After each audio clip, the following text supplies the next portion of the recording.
오늘 말씀은 데살로니가 후서 1장 1절로부터 12절까지 말씀입니다. 함께 읽겠습니다. 바울과 실루아노와 디모데는 하나님 우리 아버지와 주 예수 그리스도 안에 있는 데살로니가인의 교회에 편지하노니 하나님 아버지와 주 예수 그리스도로부터 은혜와 평강이 너희에게 있을지어다.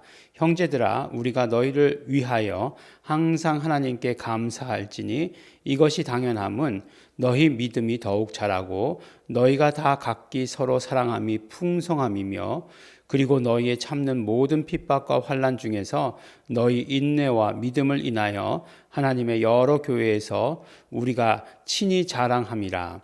이는 하나님의 공의로운 심판의 표요 너희로 하여금 하나님 나라에 합당한 자로서 여기심을 얻게 하려 함이니 그 나라를 위하여 너희가 또한 고난을 받느니라. 너희로 환난 받게 하는 자들에게는 환난으로 갚으시고 환난 받는 너희에게는 우리와 함께 안식으로 갚으시는 것이 하나님의 공의시니 주 예수께서 저의 능력의 천사들과 함께 하늘로부터 불꽃 중에 나타나실 때에 하나님을 모르는 자들과 우리 주 예수 그리스도의 복음을 복종치 않는 자들에게는 형벌을 주시리니 이러한 자들이 주의 얼굴과 그의 힘의 영광을 떠나 영원한 멸망의 형벌을 받으리로다. 그날에 강림하사 그의 성도들에게 영광을 얻으시고 모든 믿는 자에게 기이 여기심을 얻으시리라. 우리의 증거가 너희에게 믿어졌음이라. 이러므로 우리도 항상 너희를 위하여 기도함은 우리 하나님이 너희를 그 부르심에 합당한 자로 여기시고 모든 선을 기뻐하심과 믿음의 역사를 능력으로 이루게 하시고 우리 하나님과 주 예수 그리스도의 은혜대로 우리 주 예수의 이름이 너희 가운데서 영광을 얻으시고 너희도 그 안에서 영광을 얻게 하려 함이니라. 아멘. 네, 이제 데살로니가 후서 말씀이죠. 지난번에도 우리가 데살로니가 전서 말씀 가운데서도 함께 나누었지만 사도 바울의 제일 첫 번째 편지가 데살로니가 전서다라고 이렇게 말씀을 들었습니다. 어디서 쓰셨다고요? 그렇죠. 바로 우리가 2차 전도 여행을 생각하면 이제 데살로니가를 지나서 베레아를 지나서 그 다음에 어디죠? 밑에 아덴까지 내려오셨다가 그 다음에 어디로 가게 되죠? 고린도로 가게 되죠. 예. 이렇게 그러니까 지도를 이렇게 생각하고 이게 이제 우리나라 지도 같으면 아주 잘 기억이 되겠죠. 뭐 서울, 대전, 대구, 부산 찍고 뭐 이렇게 노래 가사에도 있듯이 그렇게 잘 기억이 될 텐데 남의 나라니까 잘 모르는 거죠. 그런데 이제 그 소아시아 지역뿐만 아니라 이제 마게도니아 지역, 그 다음에 이제 아가야 지역, 이 지역. 그러니까 지금의 그리스의 북부 지역이 마게도니아 지역, 남부 지역이 아가야 지역 이렇게 이야기하는 거죠. 그래서 이제 이 고린도에 가셨을 때에 또 고린도에 가셔서 굉장히 오랫동안 사역하셨잖아요.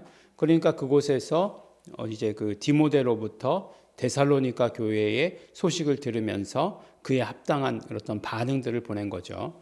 근데 지금 데살로니가 교회에서 가장 급하게 생각되었던 것은 무엇이었냐면, 그러니까 전서가 끝나고 나서 바로 후서를 쓰셨을 것이다라고 이렇게 생각하는데, 가장 급하게 이제 일어나는 일에 대해서 쓴 것은 바로 재림에 대한 이야기예요. 그래서 재림에 대한 이야기가 우리가 아는 대로 데살로니가 전서에도 4장, 5장에 마지막에 그렇게 재림에 대한 이야기가 기록되어 있는 것을 보게 됩니다. 근데 이제 조금 데살로니가 전서와 후서가 약간 성격이 다른 것은 무엇이냐면 전서는 재림이 이제 어떻다라고 하는 것을 이야기하신 것이고 그 다음에 이제 재림에 대해서 이런 말 저런 말이 많이 나왔다는 거예요. 후서에 보면. 그런데 그런 어떤 말들에 대해서 속거나 그냥 요동하거나 하지 말고 그 다음에 재림의 징조가 있을 것이니까 너희가 요동하지 말고 지금의 일에 지금의 삶에 최선을 다해야 된다라고 하는 어조로 보낸 것이 데살로니가 후서에 주로 주된 내용이 되는 것입니다. 그래서 재림에 대해서 어떤 그런 분명한 그런 어떤 문제가 있었을 것이다라고 이렇게 생각이 돼요. 그래서 그것에 대해서 이야기하신 것이 바로 이 데살로니가 전서와 후서의 편지의 내용이 되겠습니다. 근데 후서에도 마찬가지죠. 바울과 실루아노와 디모데는 이제 바울과 실라와 디모데, 뭐 어떤 때는 실라라고 되어 있기도 하고 어떤 때는 실루아노라고 이렇게 되어 있기도 합니다. 디모데는 그 데살로니가인의 교회에 편지한다라고 이렇게 얘기하고 있습니다. 근데 이 편지의 그 인사의 내용을 보니까 이제 데살로니가 교회의 특징을 우리가 금방 알 수 있어요. 조금 전에 말씀드린 대로 이제 재림에 대해서 어떤 이야기들이 많았던 거죠. 예수 그리스도의 재림에 대해서. 아니 금방 오신다고 하시더니 안 오시는 거야? 이 사람들이 벌써 죽어가는데 오신다고 그랬는데 그런 이야기와 그 다음에 이제 우리가 잘 알기로 굉장한 핍박이 있었죠. 데살로니가 교회에. 바울도 쫓겨서 나오지 않았습니까? 쫓겨서 이제 베레아로 나오지 않았습니까? 베레아로 왔는데도 심지어는 데살로니가인들이 쫓아와서 거기까지 핍박하는 그런 모습을 보였잖아요. 그러면 어떻겠습니까? 남아있는 자들, 예수님 믿겠다고 남아있는 자들은 그냥 가만히 놔뒀을까요? 그렇지 않죠. 그들을 핍박했을 것임이 틀림이 없습니다. 그런데 그런 어떤 핍박에 대해서 이제 그런 어떤 핍박에 대해서 하나님의 공의로운 심판이 있을 것이다 라고 이렇게 이야기하는 거죠. 그러니까 하나님께서는 어떤 하나님이시냐? 보응하실 것이다. 공의로운 하나님께서 보응하신다. 그런 어떤 핍박하는 자들, 환난 받게 하는 자들에게는 환난으로 갚으시고 환난 받는 너희에게는 우리와 함께 안식으로 갚으신다라고 이렇게 말씀하고 있습니다. 그렇지 않겠습니까? 만약에 환난이 영원한 환난이다라고 이렇게 이야기한다면 그 환난을 받겠습니다라고 이렇게 이야기할 수 있는 인간이 누가 있을까요? 아무도 없을 것 같아요. 그것이 예수 이름을 위하여라고 할지라도 그것이 영원하다 그러면 아무도 나서지 않을 것 같아요. 그러나 그것이 분명히 어떤 한계가 지어진 것이죠. 그리고 그 예수 이름을 위하여 받는 환난이라고 하는 것은 가장 중요한 어떤 고통스러운 것, 어떤 죽음 이런 것들은 예수님께서 이미 다 해결하셨다는 거예요. 예수님께서 이미 다 해결하셨어요. 그러니까 우리가 받는 환난은 어떤 면으로 얘기하면 우리가 사단 마귀와 싸우는 것은 아니에요. 그렇죠? 그것은 이게 뭐 이렇게 정상회담을 해도 이렇게 급이 맞아야 되지 않습니까? 급이 물론 뭐 이 사단 마귀가 예수님과 급이 맞다 이런 얘기는 아니에요. 그런데 우리는 이제 그 쫄자 귀신들에게 그 괴롭힘을 당하는 거죠. 뭐 괴롭힘을 당한다고 얘기할 때 이제 뭐 이렇게 그냥 못 살게 군다는 게 아니라 그들의 이제 어떤 공격의 대상이 되는 거죠. 그러나 그런 어떤 모든 싸움에서 이미 승리라고 하는 것을 밑에다 깔아 놓으셨기 때문에 우리가 받는 고난은 실질적으로 그런 어떤 뭐 우리에게 해악을 끼치는 고난이 될 수 없다라고 하는 것이에요. 다만 우리가 이제 영적 싸움에서 승리하게 되는 것, 그리고 또 그 고난은 굉장히 한계가 있는 거죠. 한정적인 거죠. 이 땅의 삶을 사는 동안이라고 하는 거죠. 그래서 그 나라에 갔을 때 하나님께서 보응해 주실 때 안식으로 보응해 주신다. 평안과 안식으로 보응해 주신다라고 이렇게 말씀해 주시고 계세요. 그들은 어떻게 된다고요? 주의 얼굴과 그의 힘의 영광을 떠나 영원한 멸망의 형벌을 받으리로다라고 이렇게 이야기하고 있어요. 그들에게 주어지는 것, 환난, 멸망, 영원한 멸망의 형벌 이렇게 이야기하고 있습니다. 그날에 마지막 날에 예수님께서 강림하셔서 그의 모든 성도들에게 영광을 얻으시고 모든 자에게 기이 여김을 받으실 것이다 라고 이렇게 이야기하고 있습니다. 그래서 데살로니가전 후서 1장 12절 말씀이 우리에게 굉장히 은혜가 되죠. 우리 하나님과 주 예수 그리스도의 은혜대로 우리 주 예수의 이름이 너희 가운데서 영광을 얻으시고 너희도 그 안에서 영광을 얻게 하려 함이니라 라고 이렇게 말씀하고 있습니다. 오늘 말씀을 이 12절 말씀을 잘 읽어보면 우리는 그냥 쉽게 읽고 넘어갈 수 있는 이야기지만 벌써 이때부터 사도 바울의 고백을 알 수 있는 거죠. 뭐라고 고백하고 있죠? 우리 하나님 그리고 주 예수 그리스도라고 이렇게 얘기하고 있어요. 그러니까 하나님을 빼지도 않고 예수 그리스도를 그냥 예수 그리스도라고 부르지도 않아요.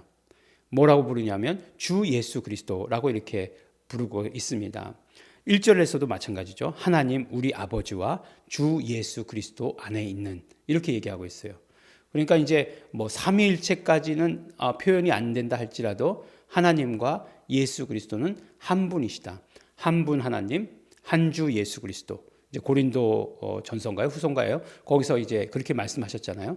그 어떤 신앙 고백이 이 제일 먼저 쓴 편지 가운데서도 이루어지고 있다는 것은 이미 이러한 고백이 사도 바울에게서 이루어진 것이다라고 하는 것을 우리가 금방 알 수 있는 거죠. 굉장히 중요한 얘기죠. 그리고 우리 주 예수 그리스도의 이름이 너희 가운데서 영광 받으시고 너희도 그 안에서라고 얘기하는 건 그 안에서 그러면은 이제 대부분이 그냥 너희도 예수 안에서 이렇게 얘기하고 있는데 그 안에서라고 얘기할 때 여기서 그 안에라고 하는 것은 너희도 그 이름 안에서 너희도 예수 이름 안에서 영광을 받는다. 그러니까 예수의 이름이 너희 가운데서 영광을 받으시고 너희도 예수 이름 안에서 영광을 받는다 라고 이렇게 얘기하는 거죠. 사실 이렇게 번역하는 것이 훨씬 더 호응이 잘 되는 것이고 그 다음에 그러니까 이름 신학의 관점에서 볼 때 훨씬 더 우리에게 많은 것을 알려주시는 거죠. 그래서 사실은 예수 안에 엔 크리스토라고 하는 이 개념도 예수 그리스도와 우리와의 연합이라고 하는 것이 굉장히 신비적인 거잖아요. 이런 것들을 연합이라고 얘기하는 것들을 어떤 면으로 이야기하면 굉장히 어떤 성경에 없는 것들을 갖다가 끌어대서 맞추는 그런 조직이 될 수 있어요. 그렇지만 이름 안에서라고 이야기하면은 그것은 절대로 어떤 모호함이나 어떤 신비적인 그런 어떤 것들을 가져다가 해석하는 일이 아닌 거예요. 그러니까 훨씬 더 우리에게 이제 정확하게 되는 거죠. 그래서 너희가 예수의 이름이 너희 가운데서 영광을 받는다라고 이렇게 얘기하고 있어요. 할렐루야. 그리고 우리도 예수 이름 안에서 영광을 받는다라고 이렇게 말씀하고 있는 것입니다.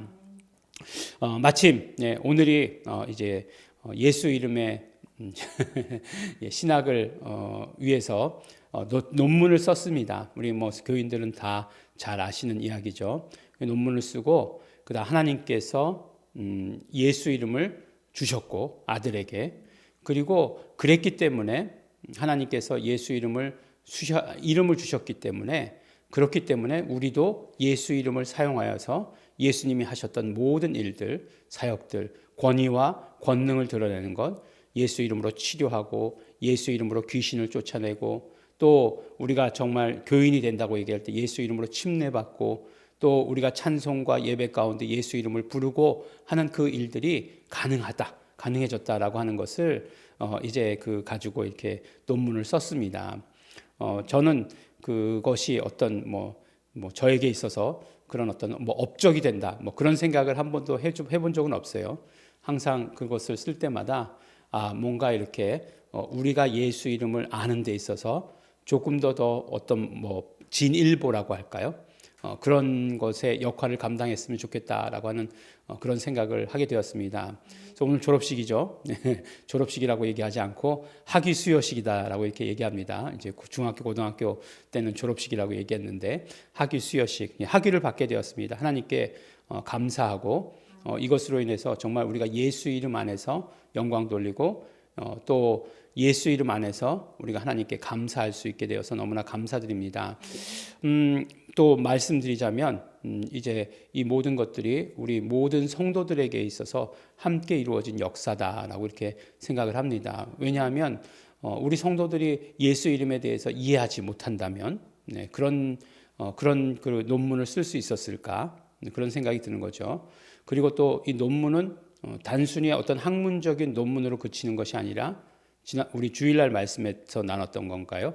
우리가 예수 이름이 계속해서 사용해야 되는 거죠. 예수 이름을 사용하는 거죠.